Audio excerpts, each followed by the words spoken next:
আজই ডাউনলোড করুন আর এনজয় করুন আপনার পছন্দের শো। যেই ফোনটা করলো আর এখন ধরে নে। লাজো, কে আমি? কে? আমি তো তোমার জীবনে কেউ নই। আমি তো কেউ না। কোনো অধিকার নেই আমার তোমার উপরে, কোনো জোর নেই।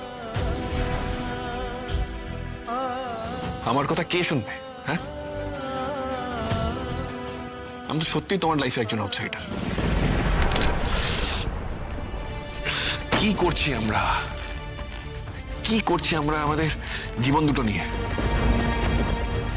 আমি জানি তুমি আমাদের বাড়িতে থাকতে থাকতে তোমার হাজারটা ছেলে মানুষই রাগ ঝগড়ার মধ্যে দিয়ে তুমি আমাকে ভালোবেসে ফেলেছো। আর আমি সেই কবে থেকে কমপ্লিটলি আস্তে আস্তে তোমার কাছে নিজেকে সারেন্ডার করে ফেলেছি, আমি বুঝতেই পারিনি। তোমার উপর দিয়ে সত্যি অনেক জ্বর গেছে গো, আমি জানি।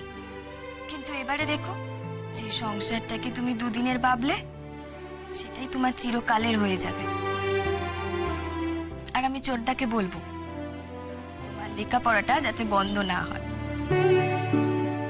ময়ূর দিদিও এখানে বারে বারে সবাইকে বোঝাতো পড়াশোনা করাটা কতটা দরকার। চোরদাকেও তো লেখাপড়া শেখানো সে কত চেষ্টা করেছিল, কিন্তু ওই যে চোরদার তো একেবারে মাথাটাই নেই।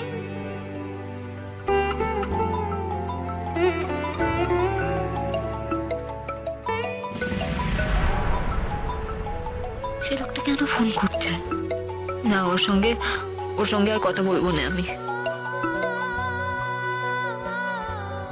কার ফোন গো? কেটে দিলে যে? ওই বারে বারে ফোন করে নে, লোন দেওয়ার জন্য, এটা ওটা কেনার জন্য। ও ওসব না ধরাই ভালো। তুমি এখানে বসো, আমি ওদিকটা দেখে আসছি। লাজু ফোনটা ধরলো না কেন? লাজু কি ইচ্ছে করে ফোনটা ধরলো না, নাকি সামনে সুদেব আছে বলে ধরলো না? আচ্ছা, ওখানে সুদেব কি দেখলো যে খিটকেল লাজুকে ফোনটা করেছে? সুদেব কি জানে যে লাজু আমাকে খিটকেল বলে ডাকে? আমি আজকাল খেয়াল করেছি, ও তো আমাকে আর খিটকেল বলে ডাকে না।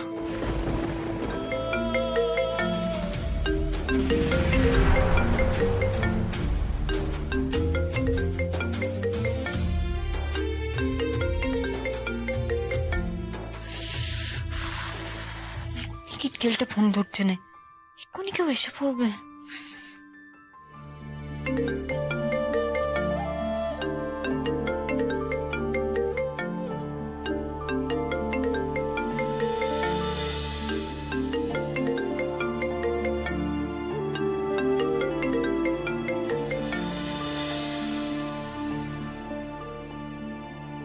কি মুশকিল, যেই ফোনটা করলো আর এখন ধরে নে।